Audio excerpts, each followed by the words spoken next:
الحمدللہ رب العالمین والصلاة والسلام علی سید الانبیاء والمرسلین اما بعد اعوذ باللہ من الشیطان الرجیم بسم اللہ الرحمن الرحیم والتین والزیتون وطور سینین وہذا البلد الامین لقد خلقنا الانسان فی احسن تقویم صدق اللہ العظیم اللہم صلی علی محمد وعلی آل محمد وبارک وسلم رب اشرح لی صدری ویسر لی امری واحلل عقدۃ من لسانی یفقہوا قولی واجعل لی وزیرا من اہلی آمین یا رب العالمین۔ عزیز طلباء طالبات محترم حضرات خواتین، السلام علیکم ورحمۃ اللہ وبرکاتہ۔ امید آپ خیریت سے ہوں گے۔ مطالعہ قرآن حکیم برائے طلباء و طالبات حصہ دوم کا آن لائن کورس کا سلسلہ جاری ہے۔ لیسن پلان کے مطابق آج ہماری یہ کلاس نمبر 5 ہے۔ آج انشاءاللہ تعالی ہم سورۃ التین کا مطالعہ کریں گے۔ سورۃ التین کا شان نزول، اس کا تعارف، اس کا ترجمہ، مختصر تشریح اور علم و عمل کی باتیں ہمیشہ کی طرح یہ تمام سیگمنٹس آج کے لیسن میں بھی آپ کے سامنے پیش کیے جائیں گے۔ کتاب کا صفحہ نمبر 28 اور 30 یہ ہمارے پیش نظر رہے گا۔ بک آپ کے پاس ڈاؤن لوڈڈ کم از کم موجود ہوگی۔ تو آج لیسن پلان کے مطابق ہمارا 5واں لیسن ہے۔ سورۃ التین کا انشاءاللہ تعالی ہم مطالعہ کریں گے۔ تو آئیے باقاعدہ اپنی کلاس کے آغاز کی طرف چلتے ہیں۔ سب سے پہلے آپ جانتے ہیں کہ مقاصد مطالعہ، لرننگ آؤٹ کم ہم سمجھتے ہیں۔ مندرجہ ذیل باتیں معلوم ہو جائیں، کئی باتیں ہیں مختصر لیکن بہت قیمتی باتیں ہیں۔ پہلی بات، انجیر اور زیتون کی قسم کیوں فرمائی گئی؟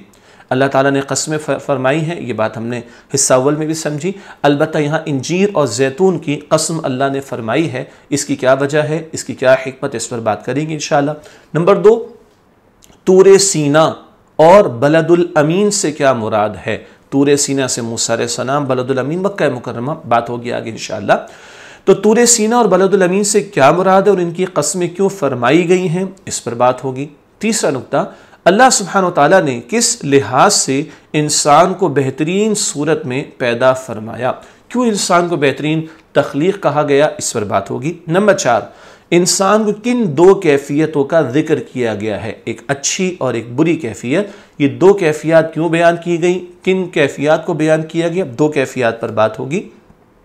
5ویں بات، جہنم کی پستیوں سے نجات پانے والے کون لوگ ہیں؟ جہنم کی پستیاں، ان سے بچائے جانے والے، نجات پانے والے کون ہیں، ان پر بات ہوگی۔ اللہ تعالیٰ انہی لوگوں میں ہمیں شامل رکھے۔ 6ویں بات، جسم اور روح کا کیا تعلق ہے، بڑا اہم سوال۔ 7ویں بات، پستیوں میں گرنے سے بچنے والوں کے لیے کیا خوشخبری ہے، جو جہنم سے بچا لیے گئے ان کے لیے کیا خوشخبری ہے، یہ بات بھی سامنے آئے گی۔ 8ویں بات، جسم اور روح کی کیا ضروریات ہیں، ایک تو بات ہوگی کہ جسم اور روح کا تعلق کیا ہے، اور ایک بات ہوگی کہ جسم اور روح کی کیا ضروریات ہیں۔ 9ویں بات، اللہ سبحانہ وتعالیٰ کی کیا شان بیان فرمائی گئی ہے، اللہ کی عظمت کا ذکر کس انداز سے آیا، بات ہوگی انشاءاللہ۔ اور 10ویں اور آخری بات، حدیث شریف کے مطابق اس سورت کی آخری آیت کے اختتام پر کیا کہنا چاہیے، سورت جب تکمیل اس کی ہو رہی ہو تو اللہ کے پیارے رسول علیہ السلام نے کچھ پڑھنے کو ہمیں ارشاد فرمایا، اس کو بھی ہم سمجھیں گے۔ تو ایک مختصر سورت ہے لیکن اتنی ساری باتیں انشاءاللہ آج کے لیسن میں ہمارے سامنے آئیں گی۔ اب چلتے ہیں ربط سورت کی طرف۔ گزشتہ سورت ہم نے سورہ انشراح مکمل کی، اب سورۃ التین کا آغاز ہو رہا ہے۔ ان دونوں کا باہمی تعلق کیا ہے، آئیے ربط سورت کو سمجھتے ہیں۔ سورۃ الانشراح کے آخر میں ارشاد ہوا کہ جیسے ہی آپ صلی اللہ علیہ وسلم کو اسلام کی دعوت کو پھیلانے کی جد و جہد سے فراغت میسر ہو تو آپ صلی اللہ علیہ وآلہ وسلم اپنے رب کو یاد کیا کریں۔ فَإِذَا فَرَغْتَ فَانْصَبْ وَإِلَىٰ رَبِّكَ فَارْغَب، رب کو یاد کیا کریں۔ سورۃ التین کی ابتدا میں 4 قسمیں کھانے کے بعد ہر انسان کو یہ بات سمجھائی گئی ہے کہ جس طرح اللہ سبحانہ وتعالیٰ نے اسے بہترین شکل و صورت اور صلاحیتوں کے ساتھ پیدا فرمایا، اسی طرح انسان کو بھی بہتر سے بہتر اعمال کی کوشش کرنی چاہیے۔ بہترین اعمال کا خلاصہ یہ ہے کہ ہر حال میں رب کے حکم کو یاد رکھا جائے۔ سورہ انشراح کے آخر میں رب کی طرف متوجہ ہونے، رغبت کرنے کی تلقین۔ سورہ التین میں اللہ نے ذکر فرمایا کہ انسان کو بہترین شکل و صورت میں بنایا گیا تو اس کو بہترین اعمال انجام دینے چاہیے۔ یہ ان دونوں صورتوں کا ربط اور تعلق ہمارے سامنے آیا۔ ایک اہم نقطہ یہاں پر ہے کہ بہترین اعمال کا حاصل کیا ہے، ہر حال میں رب کے حکم کو یاد رکھنا اور مراد ہے اس کے تقاضوں پر عمل کرنا۔ شان نزول و تعارف کے ذیل میں اگلی بات، یہ سورت نبی کریم صلی اللہ علیہ وآلہ وسلم پر مکی زندگی کے درمیانی دور میں اس وقت نازل ہوئی جب رسول اللہ صلی اللہ علیہ وآلہ وسلم اعلانیہ تبلیغ فرما رہے تھے اور کفار آپ صلی اللہ علیہ وسلم کی دعوت کی مخالفت کر رہے تھے۔ مکی دور کے بالکل آغاز میں نبی صلی اللہ علیہ وسلم فردن انفرادی طور پر انڈیویجولی ایک کو دعوت دیتے تھے۔ ابتدائی 2-2.5 برس کے بعد تیسرے برس یہ تعلیم آئی کہ اب اعلانیہ تبلیغ کی جائے، اس کا ذکر ہو رہا ہے۔ جب اعلانیہ یعنی پبلکلی آپ صلی اللہ علیہ وسلم نے توحید کی دعوت پیش کرنا شروع کی تو کفار مخالفت کر رہے تھے۔ آگے لکھا ہے ہم نے، اس سورت کی ابتدا میں اللہ سبحانہ وتعالی نے 4 چیزوں کی قسم فرمائی ہے جن سے عموماً مختلف انبیاء کرام علیہم السلام کے علاقے مراد لیے جاتے ہیں۔ کچھ قسمیں اللہ نے بیان فرمائی اور اکثر مفسرین نے ان سے مراد یہ لی ہے کہ کچھ انبیاء علیہم السلام کے علاقوں کی طرف اشارہ ہے ان 4 قسموں کے بیان کرنے کے تعلق سے۔ مثال کے طور پر آگے لکھتے ہیں ہم کہ مثلاً طور سینا سے مراد وہ پہاڑ ہے جہاں اللہ سبحانہ وتعالیٰ نے موسیٰ علیہ السلام سے کلام فرمایا۔ طور سینا یہ وہ کوہ طور جسے کہتے ہیں نا، طور سینا کا علاقہ جہاں اللہ سبحانہ وتعالیٰ نے موسیٰ علیہ السلام سے کلام فرمایا۔ اور امن والے شہر سے مراد مکہ مکرمہ ہے جہاں حضور نبی کریم صلی اللہ علیہ وسلم کی ولادت مبارک ہوئی۔ تو وطور سینین، طور سینا موسیٰ علیہ السلام کے علاقے کی طرف اشارہ، بلد الامین شہر مکہ جہاں نبی اکرم صلی اللہ علیہ وسلم کی ولادت باسعادت ہوئی۔ اس کے بعد انسان کی 2 مختلف کیفیات کا ذکر کیا گیا ہے۔ پہلی کیفیت یہ کہ اللہ سبحانہ وتعالیٰ نے انسان کو بہترین صورت میں پیدا فرمایا ہے جس کی نمایاں اور اعلیٰ ترین مثال انبیاء کرام علیہم السلام ہیں۔ یہ کیفیت بیان کی گئی کہ اللہ نے انسان کو بہترین شکل و صورت میں بیان کیا اور اس کی بہترین شکل اور اس کی نمایاں اور اعلیٰ ترین مثال انبیاء کرام علیہم السلام ہیں۔ دوسری کیفیت اب انسان کی بیان ہو رہی۔ دوسری کیفیت یہ کہ لوگ اللہ سبحانہ وتعالیٰ کی نافرمانی میں مبتلا ہو کر پستیوں میں گر پڑتے ہیں۔ مراد کیا ہے؟ وہ گراوٹ کا شکار ہو جاتے ہیں۔ جب وہ اللہ تعالیٰ کی نافرمانی کرتے ہیں تو وہ گراوٹ کا، پستی کا شکار ہو جاتے ہیں۔ البتہ ایمان لانے کے بعد نیک اعمال کرنے والے لوگ ہی نہ صرف یہ کہ اس پستی میں گرنے سے بچتے ہیں بلکہ اللہ سبحانہ وتعالیٰ کے ہاں بہترین اجر و ثواب کے حقدار ٹھہرتے ہیں۔ بہت اہم بات، جو ایمان لا کر نیک عمل کرنے والے ہیں وہ ان پستیوں میں گرنے سے بچ جائیں گے اور اللہ سبحانہ وتعالیٰ کے ہاں بہترین اجر و ثواب کے حقدار قرار پائیں گے۔ سورت کے آخر میں 2 بڑی حقیقتوں کا بیان ہے، یعنی آخرت پر سچے دل سے یقین رکھنا اور اللہ سبحانہ وتعالیٰ ہی کو حقیقی حاکم ماننا۔ کچھ لوگوں کے پاس اختیار تو دنیا میں وہ اللہ کا دیا ہوا ہے، حقیقی حاکم کون ہے؟ اللہ سبحانہ وتعالیٰ۔ تو سورت کے آخر میں 2 بڑی حقیقتیں بیان ہوئیں، ایک آخرت پر یقین رکھنا، سچے دل سے اس کو ماننا، اور اللہ سبحانہ وتعالیٰ کو حقیقی حاکم ماننا۔ ایک بات عرض کرتا چلوں کہ شان نزول اور تعارف کو ہم ترجمے سے پہلے اس لیے آپ کے سامنے رکھتے ہیں کہ ذہن میں ایک بنیادی بات آ جائے کہ کن موضوعات پر کلام ہوگا، پھر ترجمہ پڑھتے ہیں تو بات تھوڑی سی اور کلیئر ہوتی ہے، اور پھر تشریح کی طرف جاتے ہیں تو آیات کو سمجھنا ہمارے لیے الحمدللہ آسان ہو جاتا ہے۔ شان نزول اور تعارف کے بیان کے بعد اب آئیے سورت کی آیات کا تلاوت کا بھی اہتمام کرتے ہیں اور ساتھ ساتھ ترجمے کو بھی سمجھیں گے۔ مختصر میں آپ کے سامنے رکھ رہا ہوں، یعنی ٹھہر ٹھہر کر آپ بھی میرے ساتھ دہرانے کی کوشش کیجیے۔ اعوذ باللہ من الشیطان الرجیم، بسم اللہ الرحمن الرحیم، والتین والزیتون وطور سینین وهذا البلد الأمين لقد خلقنا الإنسان في أحسن تقويم ثم رددناه أسفل سافلين إلا الذين آمنوا وعملوا الصالحات فلہم اجر غیر ممنون فما یکذبک بعد بالدین الیس اللہ باحکم الحاکمین۔ ماشاءاللہ، اب دوبارہ ہم متن پڑھیں گے اور ساتھ ساتھ ترجمہ بھی انشاءاللہ۔ والتین والزیتون، قسم ہے انجیر کی اور زیتون کی، وطور سینین، اور طور سینا کی، وہذا البلد الامین، اور اس امن والے شہر مکہ کی، لقد خلقنا الانسان فی احسن تقویم، یقیناً ہم نے انسان کو بہترین صورت میں پیدا فرمایا، ثم رددناہ اسفل سافلین، پھر ہم نے اس کو پست ترین حالت کی طرف پھیر دیا، الا الذین آمنوا وعملوا الصالحات، مگر جو لوگ ایمان لائے اور انہوں نے نیک عمل کیے، فلہم اجر غیر ممنون، تو ان کے لیے نہ ختم ہونے والا اجر ہے،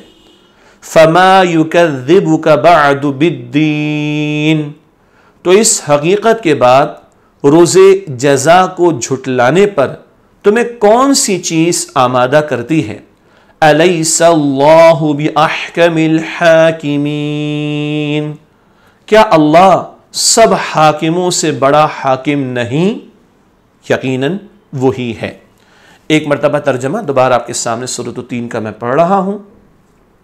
قسم ہے انجیر کی اور زیتون کی اور طور سینا کی اور اس امن والے شہر مکہ کی، یقیناً ہم نے انسان کو بہترین صورت میں پیدا فرمایا، پھر ہم نے اس کو پست ترین حالت کی طرف پھیر دیا، مگر جو لوگ ایمان لائے اور انہوں نے نیک عمل کیے تو ان کے لیے نہ ختم ہونے والا اجر ہے۔ تو اس حقیقت کے بعد روز جزا کو جھٹلانے پر تمہیں کون سی چیز آمادہ کرتی ہے؟ کیا اللہ سب حاکموں سے بڑا حاکم نہیں؟ یقیناً وہی ہے۔ یہ سورۃ التین کا ترجمہ مکمل ہوا۔ اب آئیے تشریح کی طرف چلتے ہیں۔ پہلی آیت، والتین والزیتون، قسم ہے انجیر کی اور زیتون کی۔ آئیے اس کی تشریح کی طرف چلتے ہیں۔ اللہ سبحانہ وتعالیٰ کا قسم ذکر فرمانا، انجیر اور زیتون کی قسم اللہ تعالیٰ نے بیان فرمائی۔ اچھا، مطالعہ قرآن حکیم حصہ اول میں ایک بات ہم پہلے بیان کر چکے ہیں۔ اللہ سبحانہ وتعالیٰ نے قسمیں جو بیان فرمائی ہیں قرآن حکیم میں، تو اس کا ایک اہم مقصد کیا ہوتا ہے؟ اللہ تعالیٰ اپنی بات جو کہ وہ بیان فرماتا ہے اس میں تاکید پیدا ہو جائے، اور اللہ تعالیٰ جب کوئی قسم بیان فرماتا ہے تو اس کے بعد جس بات کو بیان کیا جاتا ہے، تو جس بات کی قسم بیان کی گئی اور اس کے بعد جو بات بیان کی جاتی ہے اس میں ایک ربط اور تعلق بھی ہوتا ہے۔ یہاں انجیر اور زیتون کی قسم بیان کی گئی، اس سے کیا مراد ہے؟ مفسرین کی اس پر مختلف آراء ہیں۔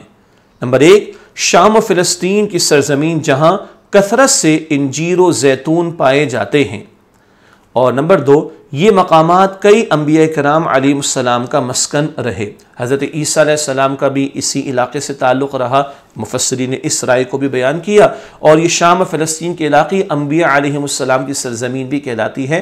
کئی انبیاء علیہ السلام یہاں تشریف لائے، اور ہم اور آپ جانتے ہیں کہ نبی اکرم علیہ السلام کو جب معراج کے واقعے سے اللہ سبحانہ وتعالیٰ نے ہمکنار کیا اور وہ پورا معجزہ عطا فرمایا، تو حضور فلسطین بھی آئے ہیں، بیت المقدس بھی آئے ہیں، یہ ذہن میں رکھا جائے۔ بہرحال تو انجیر و زیتون سے مراد شام و فلسطین کا علاقہ جو انبیاء علیہ السلام کی سرزمین، اور ایک اشارہ حضرت عیسیٰ علیہ السلام کی طرف بھی ہے۔ اگلی آیت، آیت نمبر 2، وطور سینین، اور طور سینا کی تشریح کی طرف چلتے ہیں۔ اللہ سبحانہ وتعالیٰ کا مزید قسم ذکر فرمانا، طور سینا کی قسم کھائی گئی۔ طور سینا سے کیا مراد ہے؟ کوہ طور، جہاں اللہ سبحانہ وتعالیٰ حضرت موسیٰ علیہ السلام سے ہم کلام ہوا اور انہیں تورات عطا کی گئی۔ حضرت موسیٰ علیہ السلام سے طور پہاڑ پر اللہ سبحانہ وتعالیٰ نے کلام فرمایا۔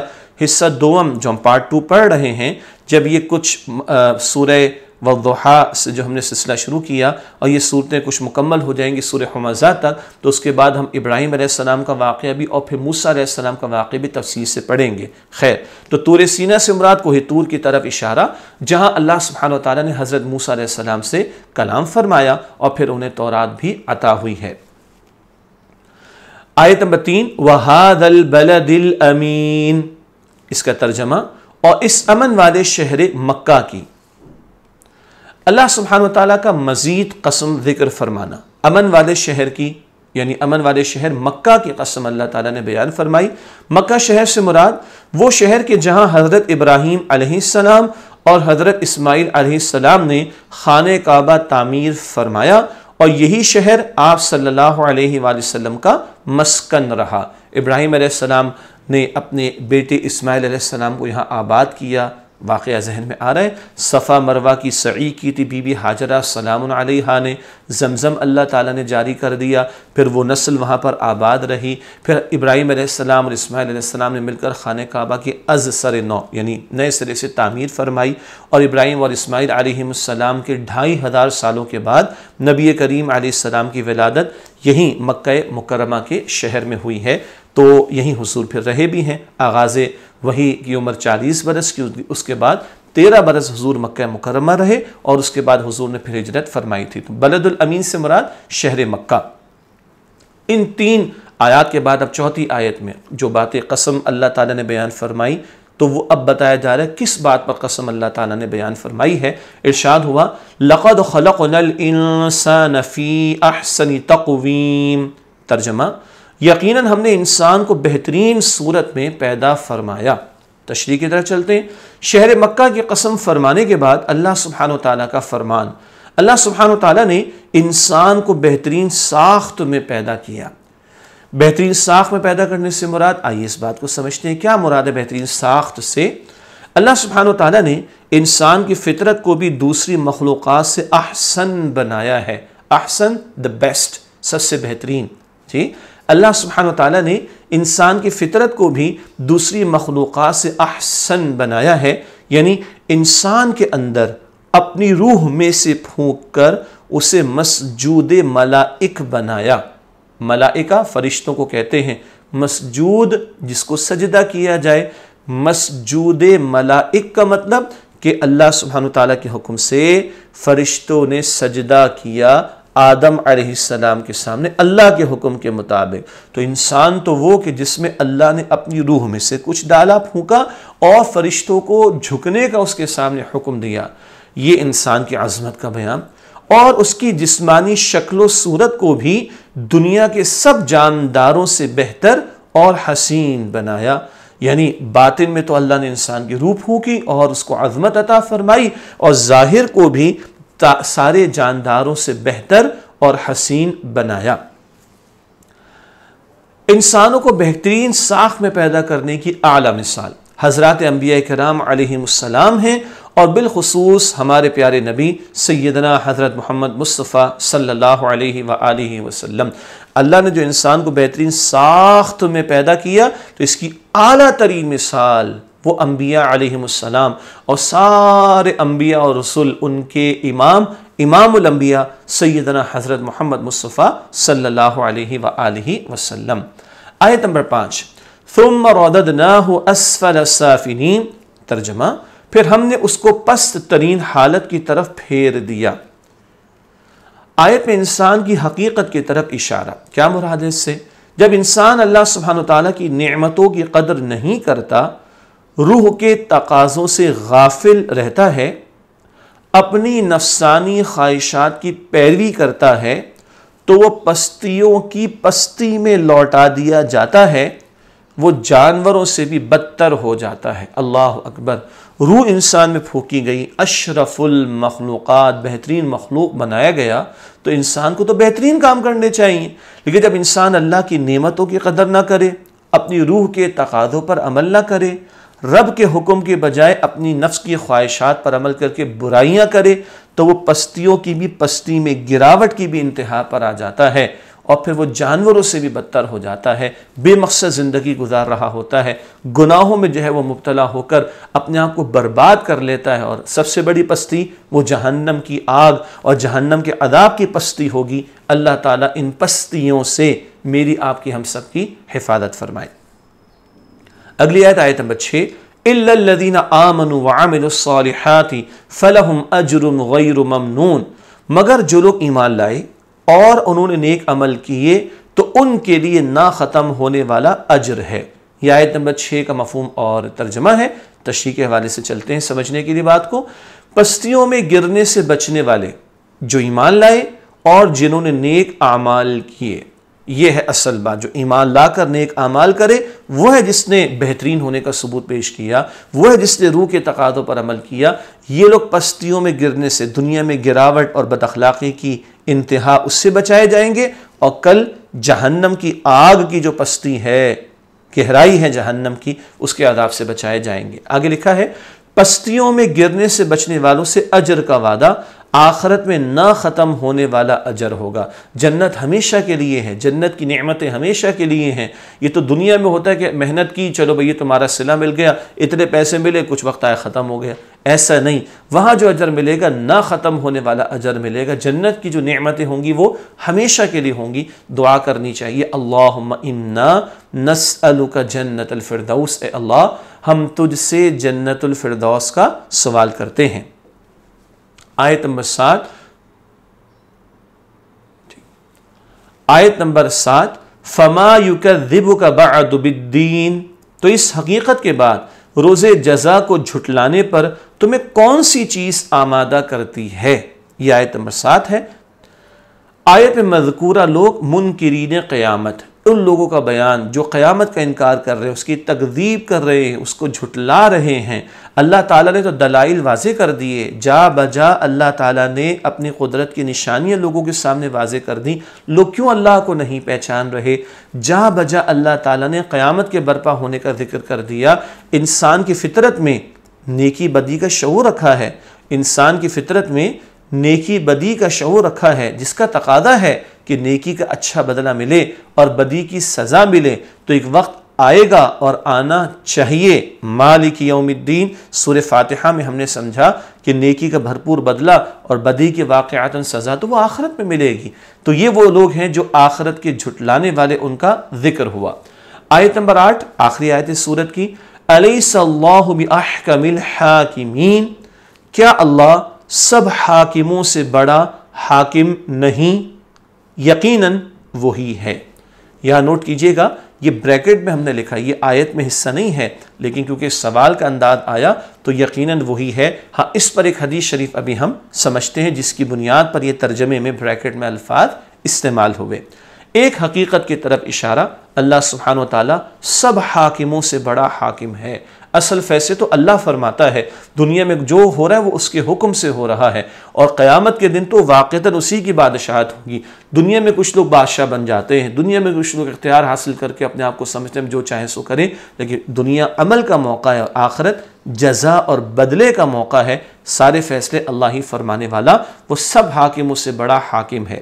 فرمان نبوی صلی اللہ علیہ وآلہ وسلم، جب تم اس سورت کی تلاوت ختم کرو تو کہو بلا وَأَنَا عَلَى ذَلِكَ مِنَ الشَّاهِدِينَ، دہرائیے آپ میرے ساتھ، بلا وَأَنَا عَلَى ذَلِكَ مِنَ الشَّاهِدِينَ، کیوں نہیں، اور میں اس پر گواہی دینے والوں میں سے ہوں۔ یہ جامع ترمذی شریف کی روایت ہے۔ جب یہ سورت مکمل کرے تو اللہ کے پیارے نبی علیہ السلام نے پڑھنے کو فرمایا، بلا وَأَنَا عَلَى ذَلِكَ مِنَ الشَّاهِدِينَ، کیوں نہیں، اور میں اس پر گواہی دینے والوں میں سے ہوں۔ الحمدللہ آج سورہ التین کا ہم نے مطالعہ کیا ہے، اور آپ کو پتہ ہے کہ سورت کی تکمیل کے بعد علم و عمل کی باتیں ہم سمجھتے ہیں۔ 10 نقطے آج بھی اس میں ہیں، اس میں کچھ علمی نقطے ہوتے ہیں، کچھ عملی پہلو ہوتے ہیں، کچھ رہنمائی کی باتیں ہوتی ہیں، کچھ عملی باتیں ہوتی ہیں جن پر ہمیں عمل کرنا چاہیے۔ علم و عمل کی باتوں کے حوالے سے پہلا نقطہ، اللہ سبحانہ وتعالیٰ نے اہم باتوں پر زور دینے کے لیے قرآن حکیم میں مختلف چیزوں کی قسمیں بیان فرمائی ہیں۔ آیات 1 تا 3 میں ہم نے سورہ 3 میں یہ بات سمجھی۔ نمبر 2، اللہ سبحانہ وتعالیٰ نے مکہ مکرمہ کو امن والا شہر بنایا ہے، چنانچہ اس شہر میں لڑائی جھگڑے اور تمام جانداروں کو تکلیف پہنچانے سے بچنا چاہیے۔ یہ امن والا شہر ہے، چنانچہ وہاں لڑائی جھگڑا نہیں ہونا چاہیے، وہاں جانداروں کو تکلیف نہیں پہنچانی چاہیے۔ ایک احرام کی حالت کی پابندی ہے وہ اپنی جگہ، اور ایک مکہ مکرمہ جو کہ امن والا شہر، اس کا تقدس اور احترام ہے، یہ اس کے تقاضے آیت نمبر 3 میں اس کا ذکر ہوا۔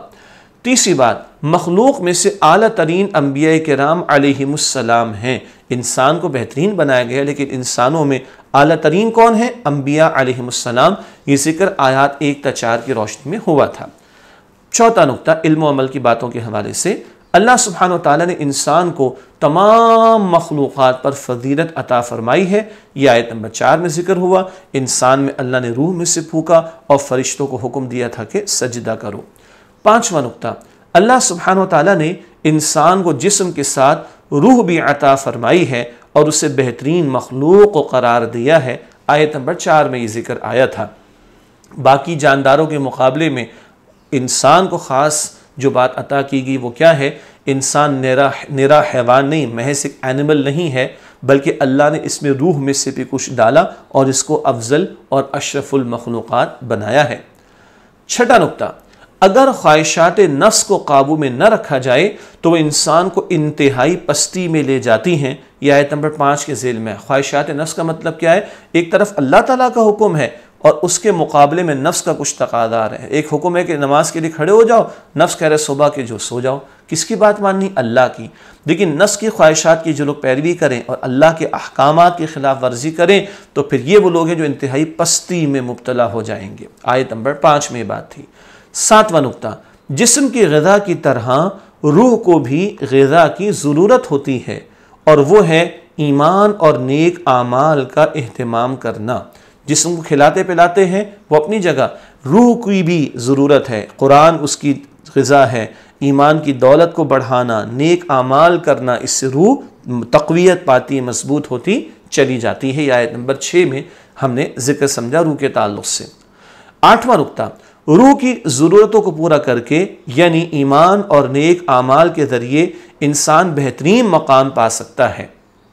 انسان بہترین مقام پا سکتا ہے کب؟ جب وہ روح کی ضروریات کو پورا کرے، یعنی ایمان لائے اور نیک اعمال کرے۔ جو نفس کی خواہشات کی پیروی کرے وہ پستی کی انتہا پر، اور جو بلندی چاہتے ہیں، بڑا مرتبہ چاہتے ہیں، ان کو روح کے تقاضوں پر عمل کرنا ہے، یعنی ایمان لا کر نیک اعمال کرنا۔ آیت نمبر 6 میں بات آئی۔ نواں نقطہ، آخرت کا انکار کرنے والے روح کی ضرورتوں کو پورا کرنے سے غافل رہتے ہیں۔ جو آخرت کو بھلا دیں، آیت نمبر 7 میں ذکر ہے، جو آخرت کو بھلا دیں ان کو فکر ہی کچھ نہیں ہوتی، جو چاہو سو کرو۔ کہتے ہیں نا it's my style, it's my choice, میری مرضی۔